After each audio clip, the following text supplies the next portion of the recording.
The day my grandfather's lawyer handed me that blue folder, my parents stopped looking at me like their daughter. We were sitting in a cramped, wood-paneled office in downtown Grand Rapids, Michigan. The air smelled of old paper and stale coffee. My grandfather, Arthur, had passed away 3 weeks earlier. He was a quiet, practical man who had spent his life cultivating a prime 80-acre cherry orchard overlooking Lake Traverse. It was a beautiful piece of land, but to my parents, it was a multi-million-dollar golden ticket.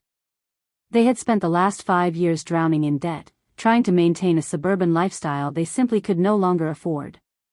I sat between them, feeling the heavy, desperate energy radiating from my father. Mr. Vance, the estate attorney, adjusted his glasses and looked directly at me. He didn't look at my parents. That was the first sign. He opened the folder and read the final amendment to my grandfather's trust. Arthur hadn't left the Traverse City property to his only son. He had left it entirely to me. The silence in the room was deafening. I looked at my mother. The practiced, grieving smile she had worn all morning completely vanished. Her face went pale, her lips tightening into a thin, bloodless line. My father didn't move. He just stared at the mahogany table, his knuckles turning white as he gripped his knees. I was 24, working a grueling entry-level marketing job, and suddenly, I was the sole owner of a property worth more than my parents would make in a lifetime. There must be a mistake, my father said. His voice was low, strained, trying to maintain a polite tone for the lawyer. My father was 88. His mind wasn't entirely clear at the end. We talked about this. The land was supposed to be integrated into our family holding company. Mr. Vance didn't flinch. He pushed a document across the desk. It was a cognitive evaluation from Arthur's primary care physician, dated just 2 months before his passing, declaring him of perfectly sound mind. My grandfather had anticipated this. On the drive back to our family home in Rockford, no one spoke. The tension in the SUV was so thick I could barely breathe. My mother kept staring out the passenger window, refusing to make eye contact with me in the rearview mirror. But when we pulled into the driveway, the silence broke. My father turned off the engine, turned around in his seat, and looked at me with a warmth that felt entirely manufactured. "We are so proud of you, Chloe," he said, his voice dripping with forced relief. "Your grandfather knew we would protect you. Of course, a property of this scale requires massive property taxes and zoning expertise. Tomorrow, we'll go down to Chase. I've already talked to our manager, and we can set up a joint management agreement. It'll transfer the administrative control to us so you don't have to worry about a thing." He reached into his breast pocket and pulled out a single, printed page. He wanted me to sign over my rights before the dirt on my grandfather's grave was even dry. I looked at the document, then looked up at my mother, who was nodding encouragingly, a desperate plea in her eyes. I felt a cold knot form in my stomach. I wanted to trust them. They were my parents. But as I reached for my pen, my eyes caught a small piece of yellow legal pad paper tucked into the very back of the lawyer's blue folder. I had slipped that piece of yellow paper into my purse right before we left Mr. Vance's office, intending to read it in private. But looking at the pen in my hand, and the desperate, hungry look in my father's eyes, I knew I couldn't wait. "I need a minute," I said quietly, pulling my hand back from the document. "I want to read through the estate papers first. It's a lot to process." The warmth on my father's face vanished instantly. His jaw tightened, and the silence in the SUV grew cold again. My mother turned around in her seat, her eyes wide with a mixture of disbelief and panic. "Chloe, sweetheart," she said, her voice trembling slightly. "We are your parents. We only want to protect you from the tax burden. If you don't sign this now, the state could freeze the transition assets. We are trying to help you." "I know," I said, keeping my voice as calm as possible. "But it's my decision to make. I just want to read everything tonight. I'll let you know tomorrow." I didn't wait for them to argue. I opened the passenger door, got out of the car, and walked straight to my beat-up sedan parked down the street. My heart was hammering against my ribs as I drove back to my small apartment in East Grand Rapids. My hands were shaking so badly I could barely keep the steering wheel straight. The moment I unlocked my apartment door, I threw my keys on the counter and pulled the yellow legal paper from my purse. It was a handwritten letter from my grandfather, dated just 3 weeks before his stroke. His handwriting, usually so sharp and precise, was shaky. "Chloe, my girl," the note read. "If you are reading this, it means Mr. Vance has handed you the blue folder. I know your mother and father are going to pressure you. They are going to tell you that you aren't ready, that the taxes will ruin you, or that they need to manage it. Do not sign anything they put in front of you." I sat down on my living room rug, my back pressed against the sofa, tears finally spilling over my eyelashes. "I love your father," the letter continued. "But he has lost his way. A year ago, I discovered he had tried to take out a second mortgage on his own house by using my orchard as collateral. He forged my signature on the preliminary bank documents. I managed to stop it before the bank processed it, but it broke my heart. If I leave the land to him, he will sell it to the highest bidding developer within a month to cover his debts. He will destroy the legacy we built. Keep the land, Chloe. Keep it for your future." I stared at the paper, my breath catching in my throat. My father had forged his own dying father's signature. The man who had taught me how to ride a bike, who had tucked me in at night, was capable of that. Suddenly, my phone buzzed on the coffee table. It was a text from my brother, Leo, who was a junior at Michigan State. He rarely texted me unless he needed money, but this message was different. "Chloe, Dad just called me." He was screaming. "He said you're trying to ruin the family and that you're going to get us evicted. What did you do?" Before I could even begin to type a response, my buzzer rang. I walked over to the intercom, my chest tight with anxiety. I pressed the button. "Chloe, open up," my father's voice boomed through the speaker, devoid of any of the warmth he had tried to fake in the driveway. "We need to talk. Now." My hand hovered over the intercom button. Part of me wanted to pretend I wasn't home, to let the silence of my apartment swallow me up. But I knew my father. If I didn't open the door, he would stand out there in the hallway, pressing the buzzer until the neighbors complained. I took a deep breath, trying to steady my voice. "Come on up, Dad," I said. A minute later, the heavy oak door of my apartment rattled. I unlocked it, and he stepped inside, bringing the crisp, chilly Michigan air with him. He didn't take off his coat. He didn't look at me. Instead, his eyes scanned my modest living room, landing on the yellow piece of legal paper sitting on my coffee table. I quickly stepped in front of it. "Chloe, we need to fix this," he began, his voice surprisingly quiet, but vibrating with a dangerous energy.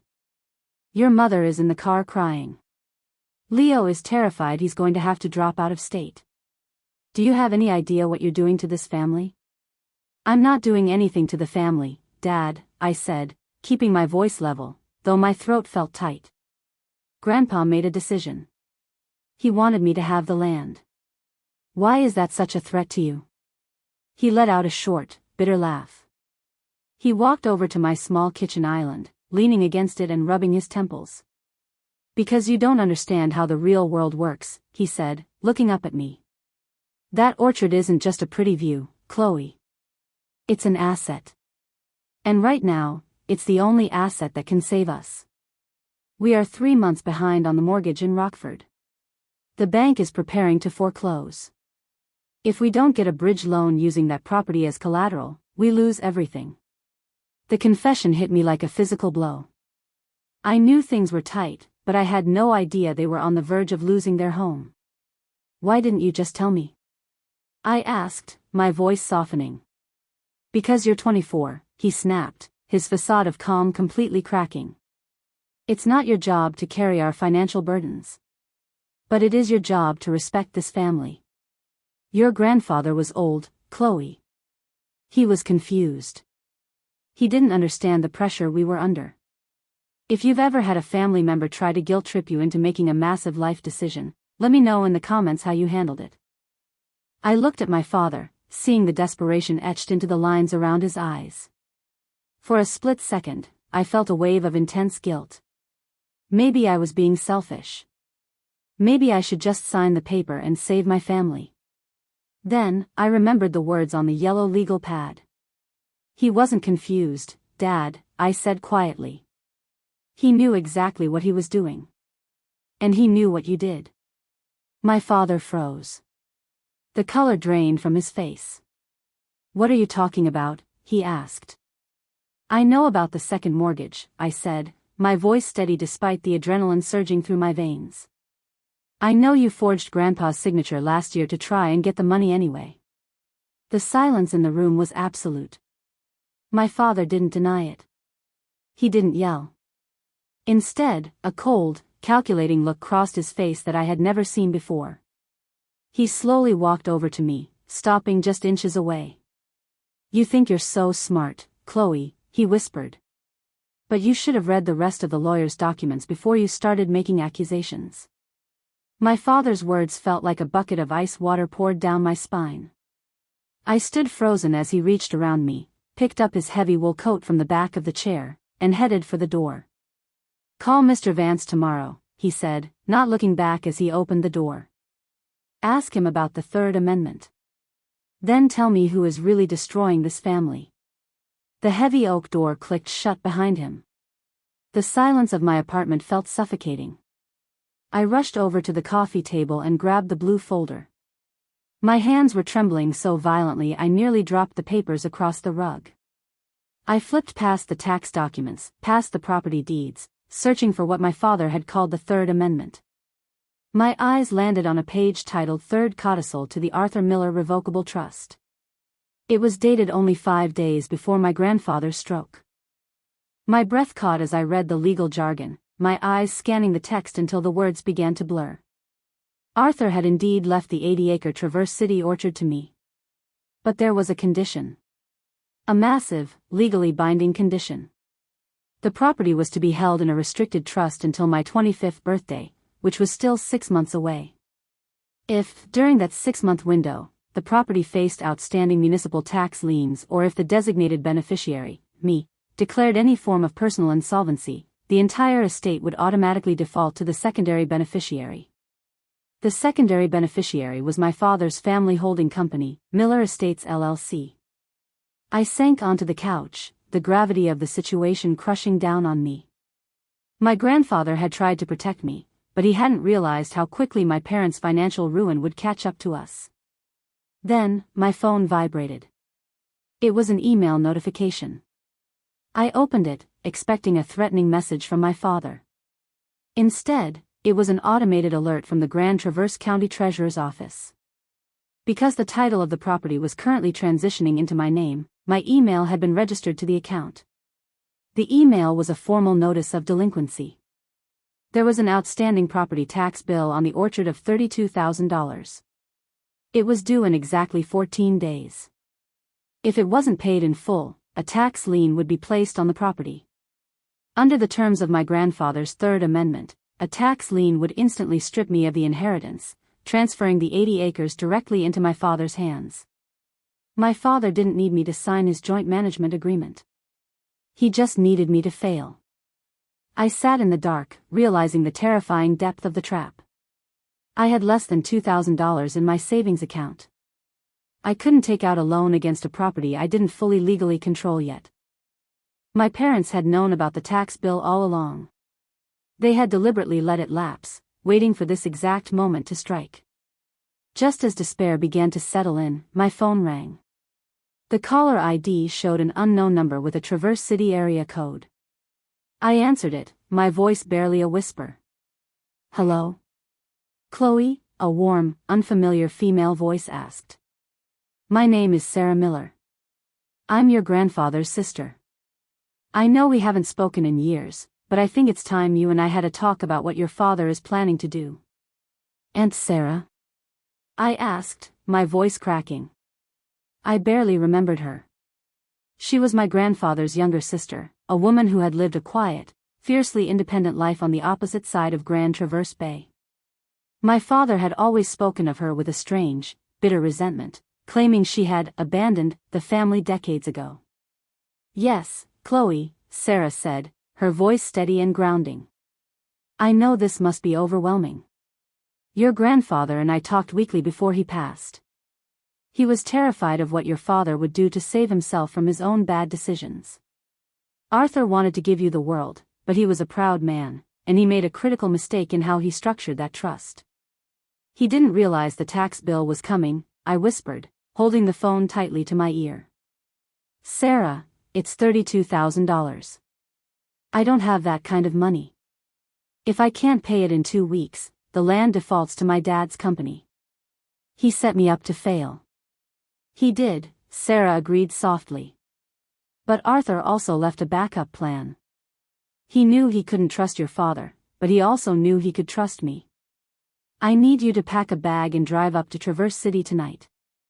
There is a safety deposit box at the Lake Michigan Credit Union.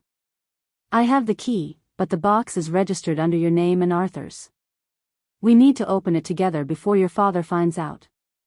A spark of hope flared in my chest, cutting through the thick fog of panic. What's in the box, Sarah? Something your father has been searching for his entire adult life, she said.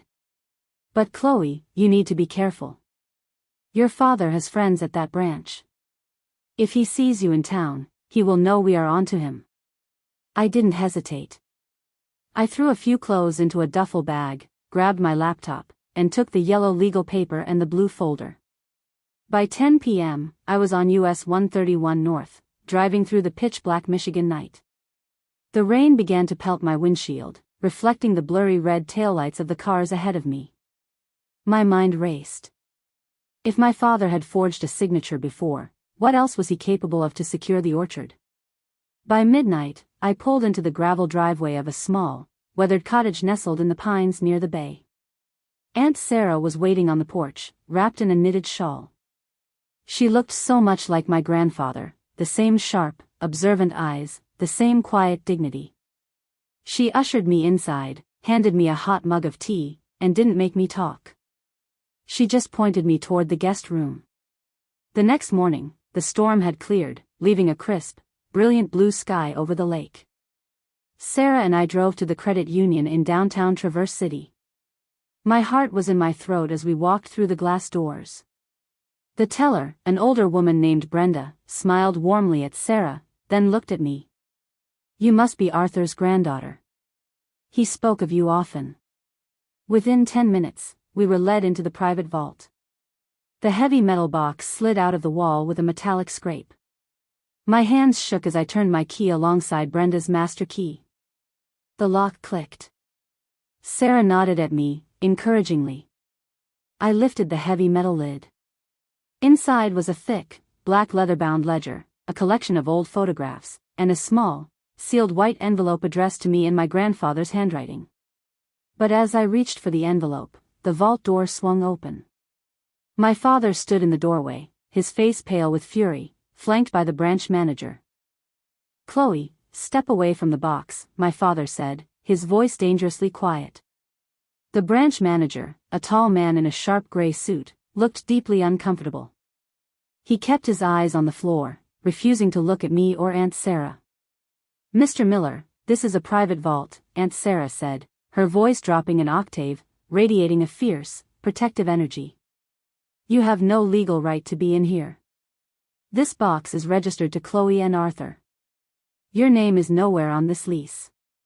I am the executor of my father's primary estate, Sarah, my father snapped, taking a step forward. And Chloe is a minor under the eyes of the family holding company's active bylaws. Anything in this box is subject to audit before it can be cleared. Carl here is just doing his job. The manager, Carl, cleared his throat. Technically, Chloe, since there is a pending dispute regarding the transition of the Miller estate's assets, we've been advised to temporarily freeze access to ancillary holdings until the court clarifies.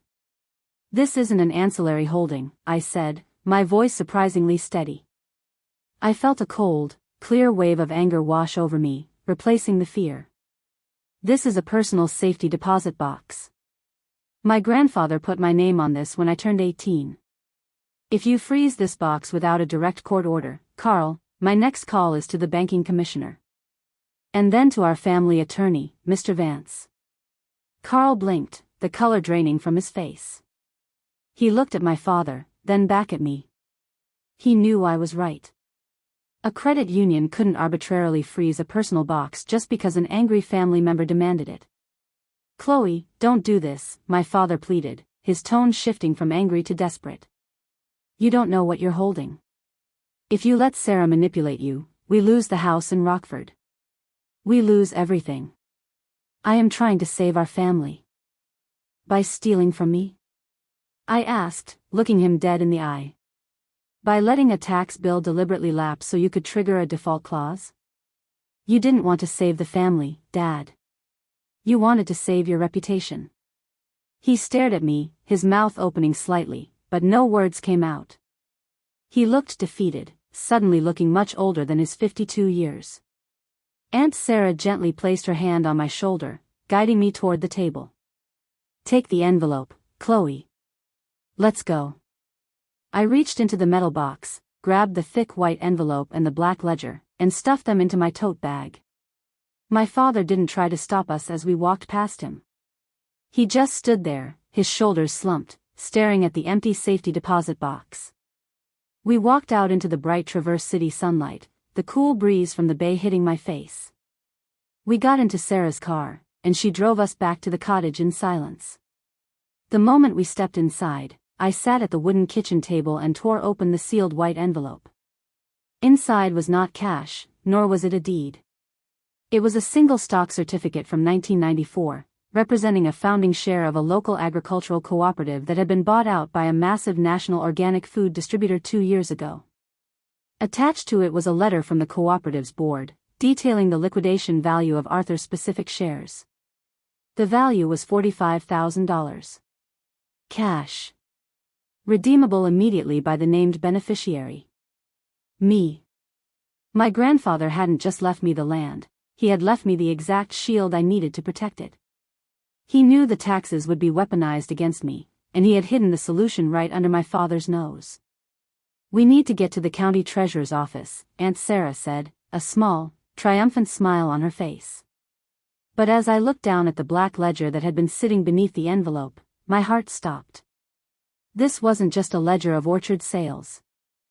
It was a detailed, handwritten record of every single dollar my father had secretly borrowed, and never paid back, from my grandfather over the last 15 years. And the final entry, dated just days before Arthur's stroke, was a copy of a signed agreement my father had completely hidden from the family. I stared at the faded ink of the final page. It was a legal agreement, drafted by a different attorney in Grand Rapids, dated 18 months ago. My father's signature was at the bottom, verified by a notary. Beside it was my grandfather's signature. The document was a personal loan agreement and a conditional quitclaim deed. To secure a massive $100,000 loan from my grandfather to cover his failing investments, my father had put up his own share of the Rockford family home as collateral. According to the terms, if my father defaulted on the loan repayments to Arthur for more than 12 consecutive months, his 50% ownership of the Rockford house would automatically transfer directly to my grandfather's trust. My father hadn't made a single payment in 14 months. I sat back, the room spinning. This meant my father didn't actually own the house he was trying to save. My grandfather's trust owned it. And because I was the sole beneficiary of that trust, I was now, for all practical purposes, my parents' landlord. They weren't just on the verge of losing their home to the bank. They had already legally lost half of it to me. He knew, I whispered, looking up at Aunt Sarah. My dad knew this was coming. He wanted me to sign that joint management agreement because it would have merged the trust back into his holding company, essentially wiping out his debt and giving him back the house. Exactly, Sarah said, her eyes filled with a quiet sadness. Your father has been playing a shell game with his debts for years, Chloe. He used your grandfather's love as a shield, and when that ran out, he tried to use yours. I looked down at the stock certificate, then at the ledger, and finally at the quitclaim deed. I had the means to pay the orchard's taxes today. I could save the land my grandfather loved. But I also held the power to evict my own parents from the only home I had ever known. If you've ever had to set a boundary with a family member that felt incredibly painful but absolutely necessary, let me know in the comments how you found the strength to do it. I took a deep breath. I knew what I had to do. We drove to the county treasurer's office first. I endorsed the stock liquidation forms over to the county, paying the $32,000 delinquent tax bill in full. The clerk stamped the receipt paid. The orchard was safe. The default clause in the Third Amendment was officially dead. As we walked back to the car, my phone rang. It was my mother. Her voice wasn't angry anymore. She was sobbing, sounding completely broken. "Chloe, please," she gasped between sobs. "Your father, he's in the hospital.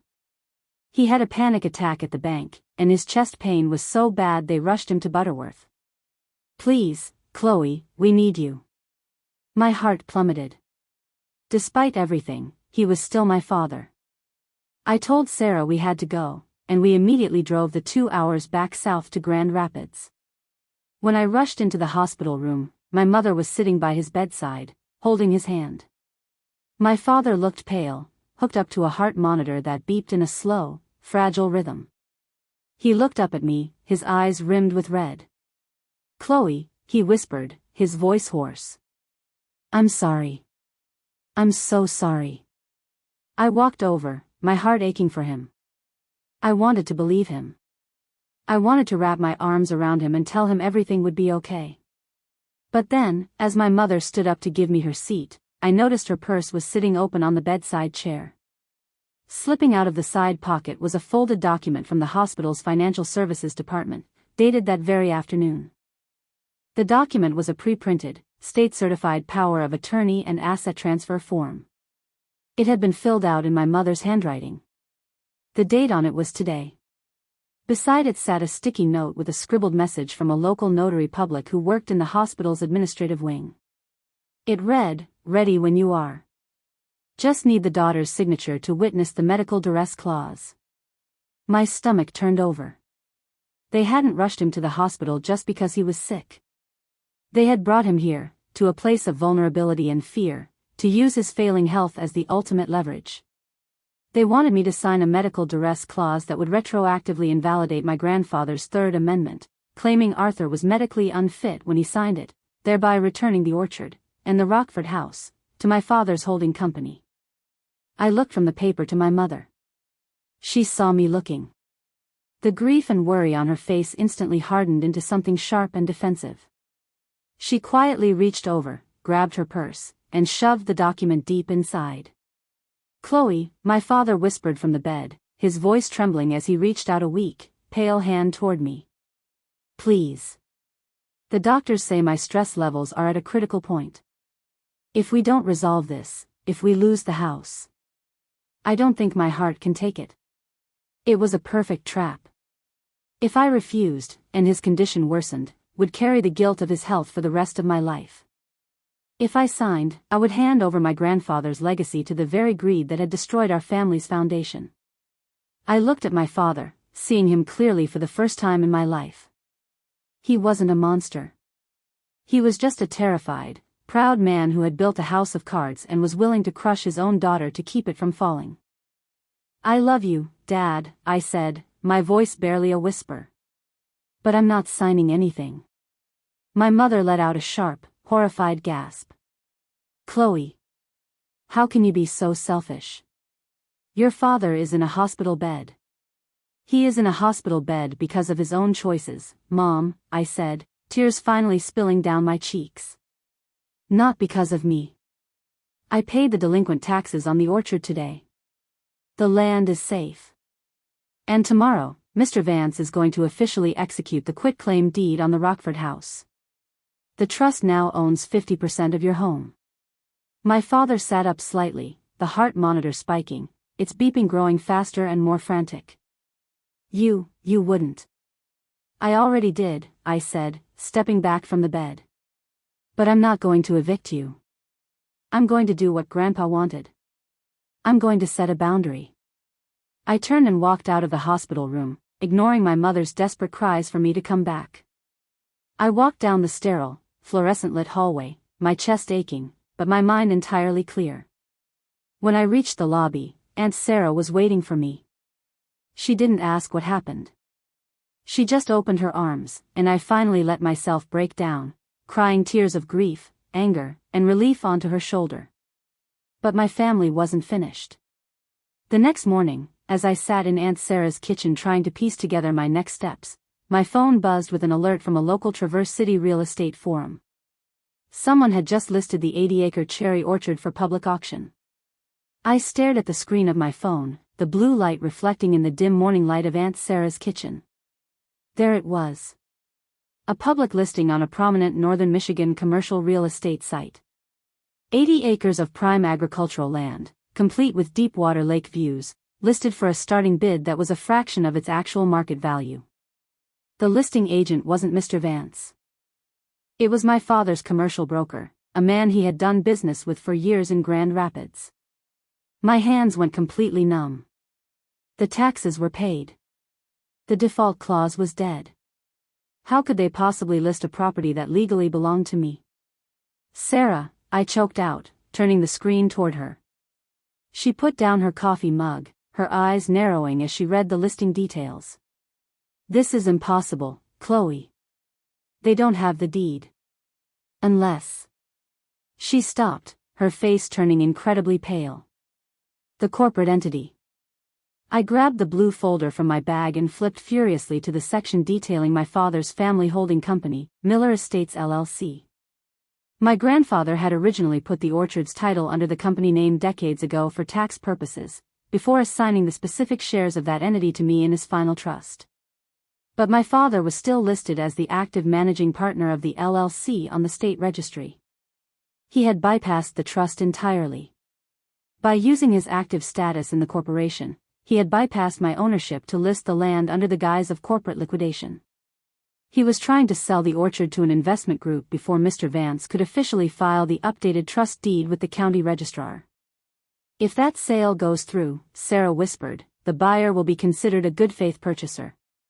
Even if we prove your father didn't have the right to sell it later in court, the land will be gone. You'll be left fighting him for money that he's already spent to pay off his debts. We had exactly 48 hours before the bidding window closed. I didn't cry this time. The sadness that had weighed on me for weeks suddenly hardened into a cold, absolute resolve. My parents had tried to use my guilt, my love, and my fear against me. But they had underestimated one thing. I was Arthur Miller's granddaughter. And I had his ledger. I opened my laptop and drafted a single email. I attached the scanned PDF of the handwritten loan ledger, the signed and notarized quitclaim deed for the Rockford house, and the medical records showing my father's sound mind when he drafted the Third Amendment. I sent it to my father, my mother, and their commercial broker. At the bottom, I wrote a simple, direct message. Pull the listing in the next 60 minutes, or these documents will be delivered to the Grand Traverse County Sheriff, the bank holding your Rockford mortgage, and the state licensing board for your broker. I am done protecting your secrets. I sat back, my heart pounding a steady, rhythmic beat against my ribs. I looked at the clock on the kitchen wall. The minutes ticked by in agonizing silence. 5 minutes. 10. 20. At exactly 34 minutes, my phone rang. It was my mother. But when I answered, she wasn't screaming, and she wasn't crying. Chloe, she said, her voice sounding completely hollow, defeated, and incredibly old. We need to make a deal. There are no more deals, Mom, I said, my voice incredibly calm. The only thing left is the truth. Please, Chloe, she whispered, and for the first time in my life, I heard no manipulation in her voice. Just pure, exhausting defeat. If you send those files to the bank, they will accelerate the foreclosure on the Rockford house. We'll be on the street in 30 days. Your father, his heart really can't take this. I promise you, we will take the listing down. Just tell us what you want. I looked out the window at the quiet bay, the morning sun sparkling off the deep blue water. I didn't want revenge. I didn't want to see my parents homeless, regardless of how deeply they had betrayed me. But I knew that if I didn't draw a permanent line in the sand right now, the cycle of greed and control would never end. Here is what is going to happen, I said, my tone firm. First, the orchard listing is taken down immediately. Second, Dad will step down as the managing partner of Miller Estates LLC, transferring all corporate authority of the entity to me. Third, Mr. Vance will legally finalize the transfer of your 50% share of the Rockford house to my grandfather's trust. You will continue to live there, but the house belongs to the trust now. You will pay the mortgage directly, and if you ever try to borrow against it or leverage it again, the trust will take full possession. There was a long, heavy silence on the other end of the line. I could hear my mother muffledly explaining the terms to my father, who was still recovering in his hospital bed. And one last thing, I added quietly. You are going to tell Leo the truth. You are going to tell him that I didn't ruin this family, and you are going to apologize to him for using his college tuition as a weapon to guilt-trip me. A soft sob escaped my mother's throat. Okay. Okay, Chloe. We'll do it. Just, please don't send the files. As long as the papers are signed by tomorrow morning, the files stay with me, I said. Within 40 minutes, the online auction listing for the Traverse City orchard vanished. The next day, Mr. Vance arrived at the hospital with a notary and a stack of legal documents. My parents signed everything. With a few strokes of a pen, the cherry orchard, the family holding company, and the future of my grandfather's legacy were officially, securely mine. It has been 2 years since that rainy night I packed my bags and drove north. My relationship with my parents is still distant. We speak on holidays, and we are polite, but the fragile illusion of the perfect family is gone. Sometimes, healing doesn't mean reconciliation. Sometimes, healing means holding a boundary so high that the people who hurt you can no longer reach you. My brother, Leo, graduated from Michigan State last spring. I paid for his final year of tuition using the profits from my first successful cherry harvest. He lives up here now, helping me manage the orchard. We are building something real, something honest, right here on the shores of Lake Traverse. If you enjoy emotional real-life stories, don't forget to subscribe. Looking back, I realized the greatest inheritance my grandfather left me wasn't the 80 acres of beautiful land, nor was it the money to pay the taxes. It was the strength to stand on my own 2 feet. Real wealth isn't about the balance in a bank account or the property you own. It's about protecting your values, honoring the people who truly believed in your future, and having the courage to walk away from the people who only loved you for what you could give them. That concludes Chloe's story. The cherry orchard is safe, boundaries are firmly set, and she's successfully built a secure, honest future honoring her grandfather's legacy. Thank you so much for watching and sharing this journey with me. If this story touched your heart, please hit the like button, share it with someone who needs to hear it, and don't forget to subscribe to the channel for more real-life emotional stories. Your support means everything to me, and I'd love to read your thoughts in the comments down below. See you in the next story.